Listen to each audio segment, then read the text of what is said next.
Hello everyone and welcome back to my channel, The 3D Explorer. My name is Sally, and if you're new here, this is where I'm going to be documenting my 3D printing journey as a beginner.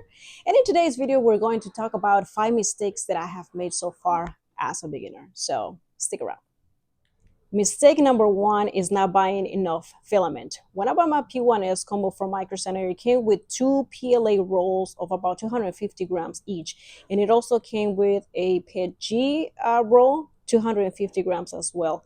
And I ended up buying 2 additional ones, and I got a little too excited. I started printing different things, and soon I found out that it was not enough. So whenever you start this journey, please make sure that you have a good variety of filament, because you're definitely going to need it. Mistake number two, not printing useful accessories or tools that you're going to need for your printer. I started doing this about a month ago, and I got carried away with different toys and different fidgets, as opposed to printing things like a scraper, things like a poop chute, containers for the desiccant that you would need for the AMS, which I highly recommend, by the way. So if I were to start, I would definitely print those first and then go ahead and print, toys and fidgets and things of that nature. Mistake number three, not cleaning the poop chute during a long print. So every time that I print something, I monitor it either through my phone or on my laptop, or I come over here and, take a look every so often. This one in particular was a 14 and a half hour print. And what happened is, when the filament was being changed, for some reason, obviously the poop chute started to fill up, and it was not allowing the waste inside of the printer to just pretty much get dumped into the chute. This created the filament to clump up. So a normal filament should look like this, thin, stringy. This one started to clump up a lot. As you can see, it is not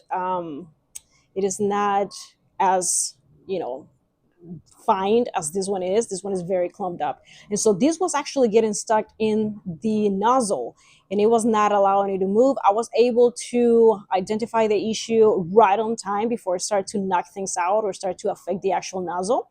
So I paused the print that I was doing. I went on ahead and cleaned all the clumped up filament, and I was able to empty the chute. So please make sure that whenever you're going to start an actual print, especially if it's going to be a long one, that you empty the poop chute. And please monitor your prints every so often to avoid any type of possible issues like the one that I almost had.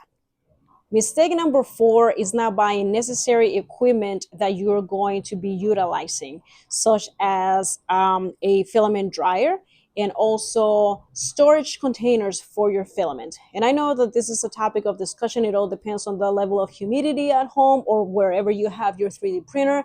Also, the place where you live. Like, if the weather is too humid, you're definitely going to want to keep your filament as dry as possible. So I wish I could have bought in advance a dryer. Some of my prints were coming out stringy, and I knew that it was due to humidity in the filament. And then the other one was the storage containers. Once, especially if you have an AMS, if you want to print multicolor, you're going to be changing filament colors every so often, and you have to properly store them so that they don't capture as much humidity. And so I definitely recommend getting a dryer and also getting the proper storage containers for your filament. Mistake number five is not budgeting enough money for this hobby. As a beginner, soon you're going to realize that you're going to be spending more money than you originally thought. And that's because, like I said in my previous mistakes, you're going to need different things, such as more filament, a filament dryer so that your print quality is the best it can be.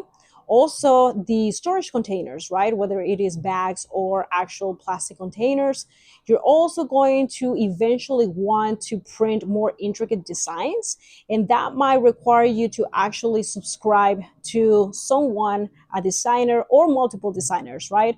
And so you might have to pay for subscriptions in sites like Patreon or Thanks, My Mini Factory, things of that nature. Usually the monthly subscriptions are about $10 a month. So that is just extra expense that you didn't think you were going to be incurring when you first started. And that is it for today's video. In the comments below, please let me know what were your common mistakes when you first started. If you like the content, like and subscribe. Until next time, keep on exploring.